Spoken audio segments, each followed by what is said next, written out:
Bom dia, povo abençoado de Jesus. Vamos para mais um estudo de 3 salmos, né? Salmo 103 ao 105. O Salmo 103, Davi começa bendizendo ao Senhor e dizendo que é Ele quem perdoa todas as nossas iniquidades e sara todas as nossas enfermidades. O perdão de Deus é algo maravilhoso através de Jesus Cristo. Em Jeremias capítulo 31, versículo 33 e 34, na nova aliança, ele diz que apaga e esquece de todos os nossos pecados. Então, nessa manhã, nós devemos tomar posse das palavras de Davi e crer no Deus de Israel, porque ele enviou seu Filho para que, através do seu Filho, nós pudéssemos ter vida e vida em abundância e termos certeza que toda a nossa dívida foi paga naquela cruz.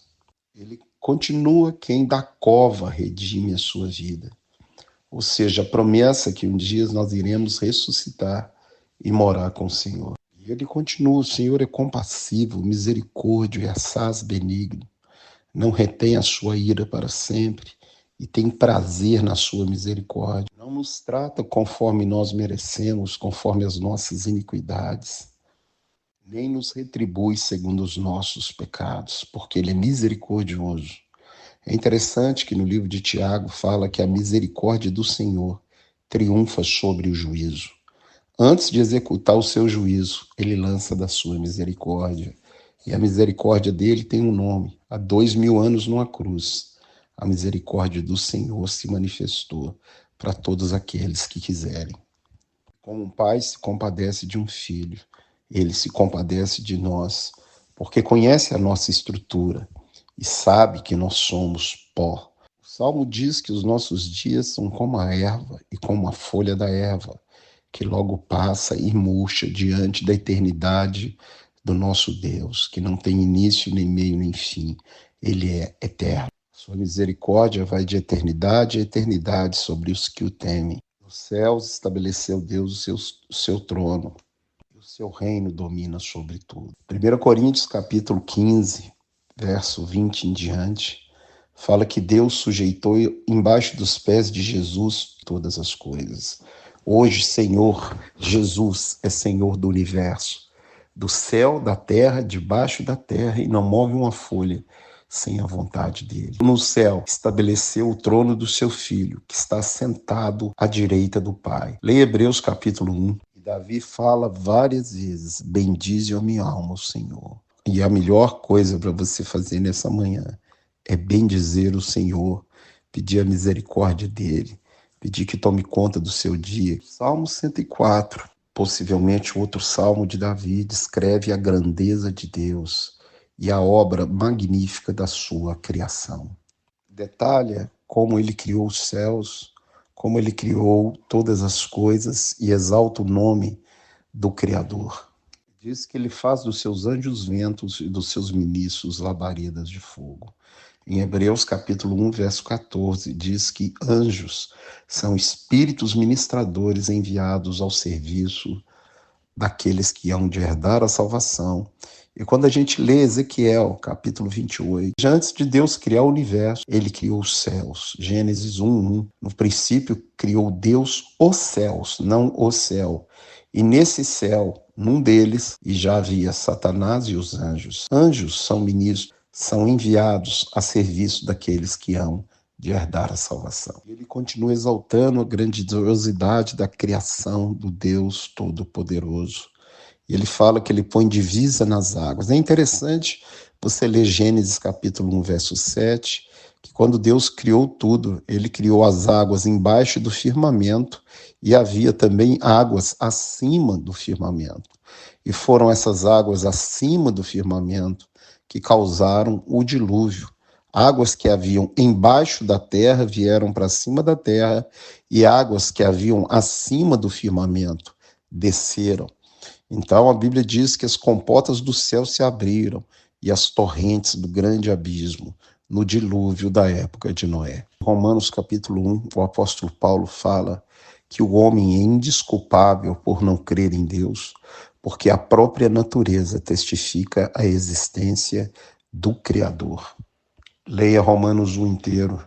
O salmista termina o salmo dizendo: exulte o Senhor para sempre. No último versículo ele diz: desapareçam da terra os ímpios, os perversos.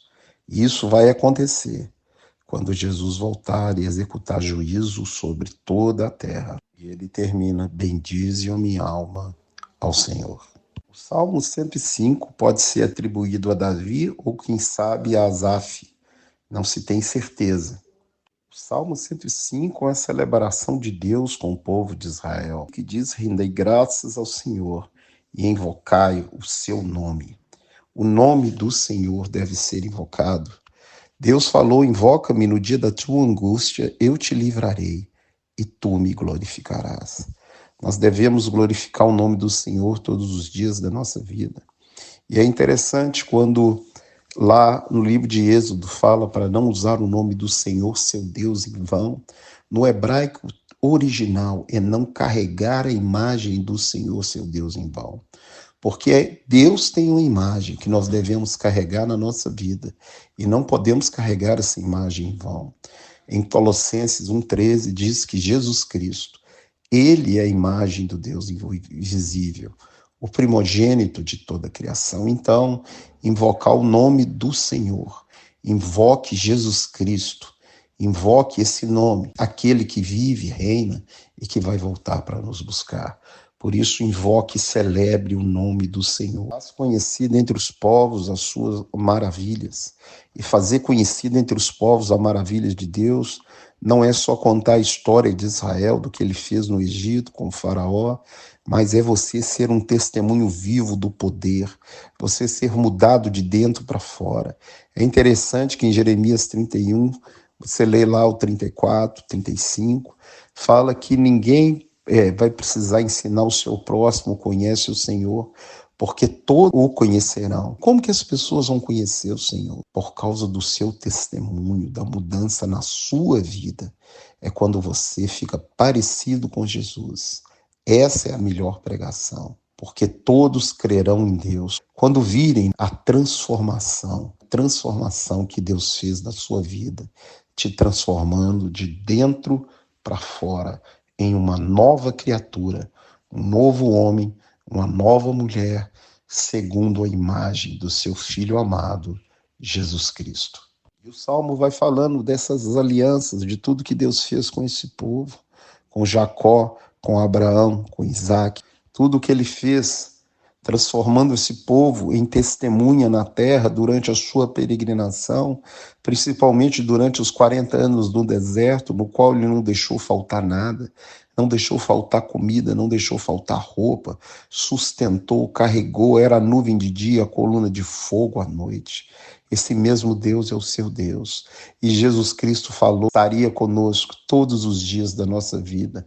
Mandou a gente olhar os pássaros no céu e os lírios no campo, e falou que Deus sabe a necessidade dos pássaros e não deixa faltar nada para eles. E nem Salomão, em toda a sua riqueza, vestiu como um lírio do campo. E quanto a nós, que valemos mais do que pardais, do que pássaros e do que lírios, ele nos dará essas coisas, o alimento, a roupa, a segurança. Ele diz: busca em primeiro lugar o reino de Deus e a sua justiça, e essas coisas vos serão acrescentadas. Comida, roupa, segurança, estará conosco todos os dias. Leia 1 Timóteo, capítulo 6, do 6 ao 10. Quando temos sustento e com que nos vestir, devemos estar contentes. Somos prósperos, somos filhos de Deus. Então, esse salmo é quase um resumo inteiro da história de Israel, lembrando que Deus os chamou para serem sacerdócio real, nação santa. Leia Êxodo 19:5, manifestou a eles no Sinai e deu a constituição de um povo nômade sem pátria. E ali Deus manifesta no Sinai e fala para eles que se eles ouvissem a sua voz, seriam reinos de sacerdote e nação santa. Interessante que em 1 Pedro 2,9, o nosso chamado é o mesmo. Levar, a lei viva de Deus a todas as etnias. E essa lei tem um nome, o Espírito Santo de Deus, que entra, que vem morar dentro da pessoa, que entrega a vida para Jesus, que tem um novo nascimento, que se converte ao Deus de amor, ao Deus Todo-Poderoso, ao Deus de toda a terra.